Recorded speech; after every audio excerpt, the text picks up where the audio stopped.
Under this topic, adaptations of animals to climate, we are going to see three different types of climates. One, we are going to study about the animals found in hot and dry climate. Second, we are going to study about the adaptations found in the animals that are present in hot and wet climate. And third, we are going to study about the adaptations found in the animals that are present in or animals that live in extreme cold climate. The hot and dry climate is none other than deserts. The hot and wet climate is none other than tropical rainforests, and the extreme cold climate is none other than polar regions, that is North Pole and South Pole. So in these three climates we are going to study about how adaptations are found in these kinds of animals. Hot and dry climate, which is none other than deserts. As I said before, in plants, when I was teaching plants, I said about xerophytes, where that is in case of deserts, the main issue is lack of water or absence of water. So here under animals, the animals should survive in those kinds of deserts or in those kinds of dry or drought areas by just adapting themselves so that they conserve water or they manage water. Because you all would be knowing, you might have learned in 6th standard, you cannot live without food or nutrition. You can also live without nutrition but without water. You can also live without water or nutrition but not without air. So this is the concept. So air is very important. The second important for a living organism is water. So here in deserts, lack of water, so the animal should do something to conserve or to manage the water. Second is they have to adapt themselves based on the high temperature. So in deserts you come across very high temperature, so they have to do something to manage the temperature. So this is the two factors. Based on this only you come across adaptations. That is, first of all, to manage the temperature, that is high temperature, these animals, they are nocturnal in nature.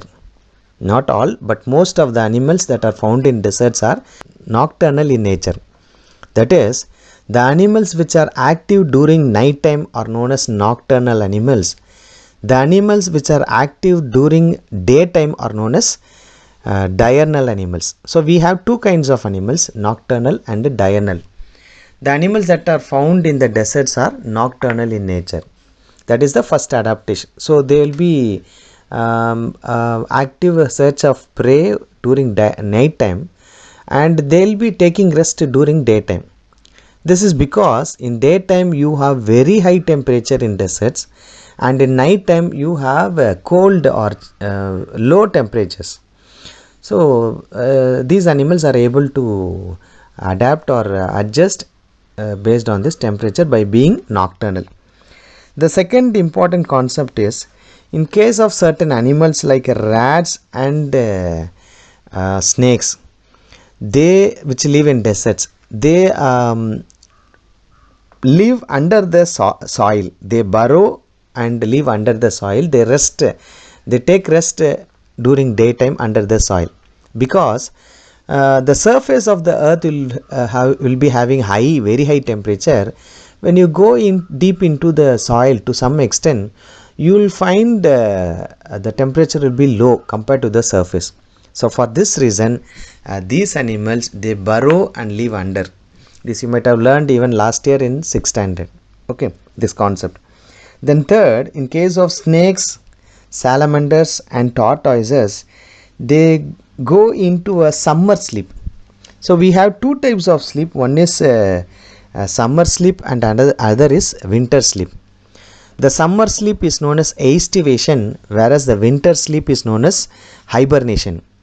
Summer sleep, where the animals take more rest during summer to maintain the high temperature, especially in deserts. So this is known as summer sleep, which is also known as estivation. Similarly, in case of polar regions where you come across animals, they take more rest during winter season, and this is also to adjust themselves to that chill or freezing condition. So here we are learning about estivation, that is summer sleep, which is done by certain animals like snakes, salamanders, and tortoises. The next is with related to these animals which live in deserts. They always excrete very concentrated urine. What is meant by concentrated urine? That is, the urine which contains a very less amount of water is known as concentrated. So this implies for all kinds of fluids, when there is a very lack of water or less amount of water, you call it as concentrated. So we have concentrated acids, concentrated urine, or concentrated sambar, concentrated korambu, etc. When there is more water in these kinds of substances, you call it as diluted. When there is lack of water or very less water, it is known as concentrated. So in that way, these animals that live in deserts, they excrete a concentrated urine with less amount of water. So this is also another adaptation to maintain or conserve water in their body. Then in case of camels, so camels they are known as ship of the desert, okay, so which are involved in transportation of humans or transportation of things in desert. So they are special because they have many different kinds of adaptations. It doesn't sticks on to one or two, they have many different kinds of adaptations, okay. So let me add some more apart from what is in the book. So that is, in case of camels, they are known for their beauty, that is beauty in the sense of physical beauty as well as beauty in their adaptations. Let me say one by one. First adaptation found in camel is they have a wide feet, because they have to walk in desert. If their feet is narrow, what happened, like a stick, what will happen, the feet will go into deep into the soil and they cannot move easily, and for this they have a wide feet so that they can walk in the desert easily. I hope you understand, okay. And second is they have a hump on their back. The use of this hump is which stores fat as well as water. So since these camels travel a long distance, they may not find water or food, so to adjust, they have a hump on their back in which fat, that is nutrient, and water are stored, such that when they lack energy, this fat is converted into energy, and similarly water that is found in the hump is utilized. Then third one is, when these camels are threatened, they spit on the person or animal or something that threatens them, spitting, okay. So that is also another adaptations found in these camels. Then fourth one is, they have the capacity to close their nostrils, none other than the holes that are found in the nose. So they have a membranous structure which can be closed when there is sandstorm. So in deserts you come across sandstorms. If a human being is there, he can close his eyes, he can close his nose, he can close his ears using a cloth or a mesh, or using his hands. But this cannot be done in case of camel. They don't have hands, first of all. So to overcome this, that is sandstorm, I mean to avoid the entry of sand into its nostrils, the nostrils have a special adaptation such that it can be closed, especially during sandstorm. That is another special adaptation. Then let me add one more point which is not adaptation, that is I just want to say about this camels, okay. That is, we have two types of camels. One is Arabian camel and the Asian camels. Arabian camels have only one hump, whereas Asian camels have two humps. So just to have in mind, I just want to add so that it will be a knowledge for your brain. Camels can drink about 40 gallons, that is 3.8 liters of water, and those water will be stored in the blood and also in the hump. Okay, so these are the adaptations you come across in camel, and these are the adaptations, whatever I said so far are the adaptations found in hot and dry climate, that is deserts. The second topic based on climate is tropical rainforest. As I have said in the intro, these tropical rainforests have a hot as well as wet climate. This is because of their location, because these tropical rainforests are found around the equator of our earth. So more sunlight, and because of that the regions will be hotter. Similarly, they experience more rainfall, and so we call this as wet climate. The temperature of these regions are more than 15 degrees Celsius in winter and may cross 40 degrees Celsius during summer. That is, the range is 15 degrees Celsius to 40 degrees Celsius. That is, during winter usually the temperature comes down, drops down. It is only up to 15 degrees Celsius, since we are not experiencing freezing temperature, so it is only up to 50 degrees Celsius. And highest temperature will be during summer, where it is only up to 40 degrees Celsius and not more than that, compared to a desert. Similarly, compared to polar region, because in polar regions the temperature will be sometimes even minus degrees Celsius, minus 5, minus 2 degrees Celsius, like that. Whereas in hot and dry climate, that is in deserts, the temperature goes high. It is above 40 degrees Celsius. The time duration of a day and night will be almost equal in length. That is, out of this 24 hours, 12 hours will be days and 12 hours will be night time in these regions, in these tropical rainforests. Here, since there is a high temperature with excessive rainfall, this condition supports the different kinds of animals and plants. So which means many different kinds of animals and plants and microorganisms are found in these tropical rainforests, which includes monkeys, apes, gorillas, lions, tigers, elephants, snakes, birds, and insects like blue morpho butterflies. These tropical rainforests are the habitats of even other animals like okapi, brown-throated three-toed sloth, jaguars, capybara, scarlet macaque, and poison dart frogs. The rainforests are homeland for 80% of the world's terrestrial biodiversity. When you calculate the world's the number of biodiversities or different species found on this earth, out of which 80% of the animals and plants can be found in these kinds of rainforests.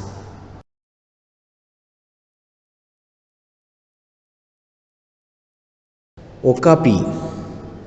Okapi is said to be the closest living relative of the giraffe, which lives in these kinds of tropical rainforests of Central Africa.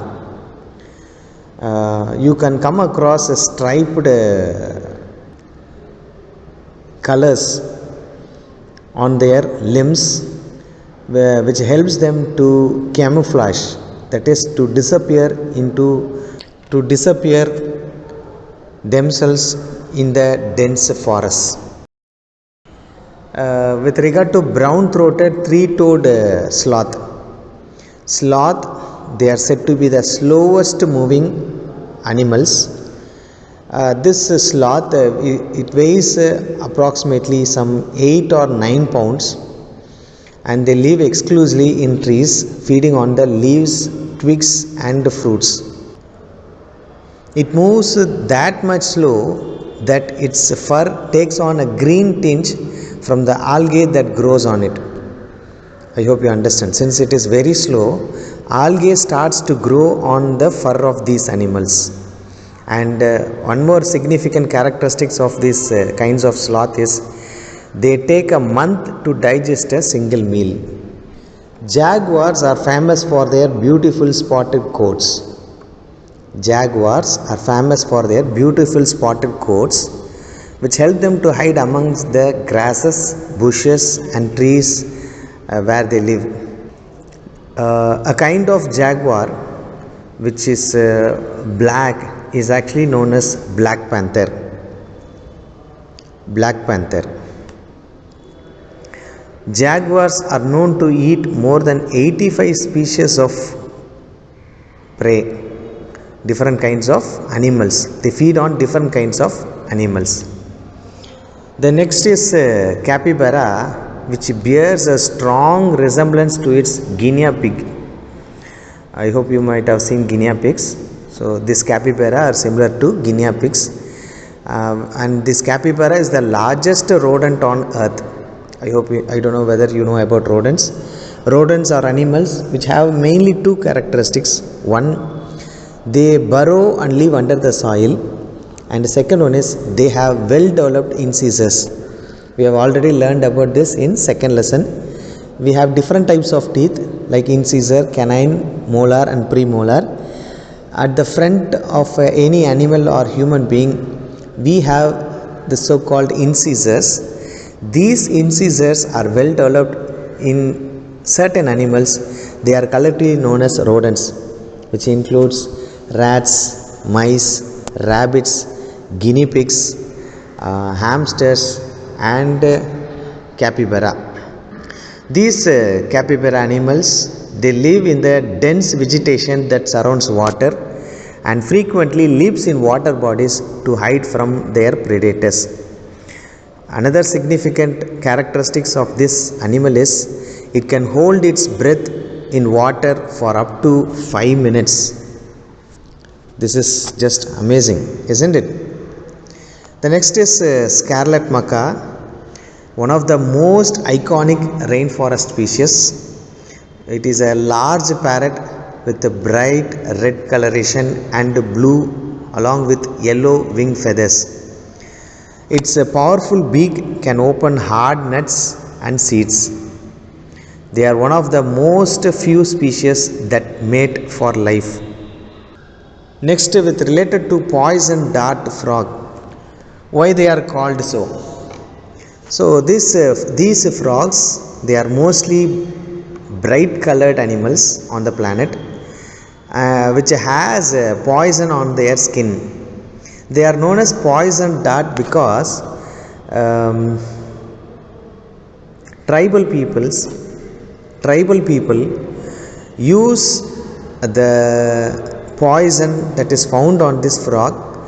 They often use this frog's poison to coat the tip of their darts and blow on something which they wish to hunt. These poison dart frogs use its color to warn predators and to escape from them. Blue morpho butterfly. A word about a blue morpho butterfly. So these kinds of butterflies, they have brilliant blue wings and many eye spots on its brown underside, which helps them to escape to trick from the predators, where the predators think that the butterfly is a large predator.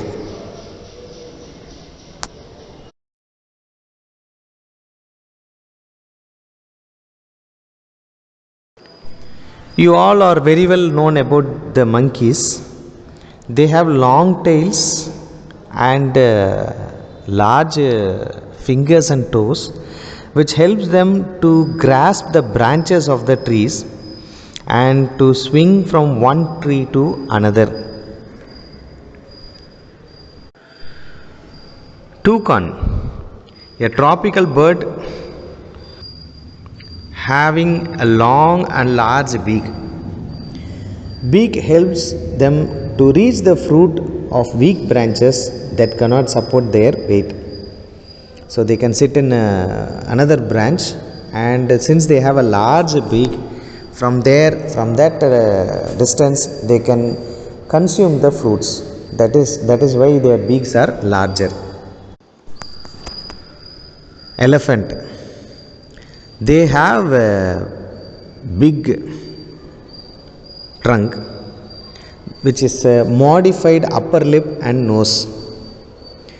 Because of this trunk, they have a good sense of smell. Trunks also help them to pick up food and also to break large barks of trees for consumption. Tusks, this is the second characteristics of elephants. Tusks are modified incisors that help in tearing of bark of trees. Elephants have large ears that help them to hear even soft sounds, and the ears also help them to radiate out the heat from the body. Every animal have their own mechanism to maintain their body temperature or to radiate out the heat from their body. Actually, we have two kinds of animals, poikilotherms and homeotherms. Poikilotherms are animals which don't have a constant body temperature. Their body temperature varies based on their environment.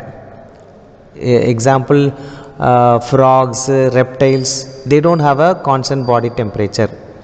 Whereas homeotherms, they have a constant body temperature, and that's why they are known as homeo. Homeo means stable or standard. Therms means temperature. So birds and mammals, we all have a constant body temperature, and to maintain the temperature there are some mechanisms. For example, in case of humans, sweating and urine maintains our body temperature, which is approximately 37 degrees Celsius. Similarly, certain animals like cattle, they go and lie in water, and thereby they maintain their body temperature. Like that, in elephants, you come across numerous blood vessels in the ears, and when they shake their ears, you might have seen elephants shaking their ears, and when they shake their ears, automatically the heat from those blood vessels are radiated out, they are sent out, and this is the mechanism how an elephant radiates heat, or in other words I could say how a elephant maintains its body temperature. The lion-tailed macaque, or otherwise known as beard ape, they live mostly in the rainforest of Western Ghats. It feeds on the fruits, seeds, leaves, flowers and buds of the various vegetation that are found in this forest. They may also feed on insects present under the bark of the trees. They get sufficient food from the trees, so they rarely come down on the ground, which means they mostly found in the trees. They don't come down often. This is a very easy topic, very simple concept, so concentrate, and this concentration only will help you to memorize whatever that you learn, or whatever that you observe, or whatever that you hear. So keeping this in mind, concentrate properly and listen to all the classes, and you should not forget these simple concepts in your life. Wherever someone asks you a question related to this, immediately you should be ready to answer these kinds of simple points. Okay, so thank you. Um, you just write all the points that has been discussed today. Only hot and dry climate. Okay. Thank you. God bless you. Take care and do your online test perfectly, getting full marks. God bless you.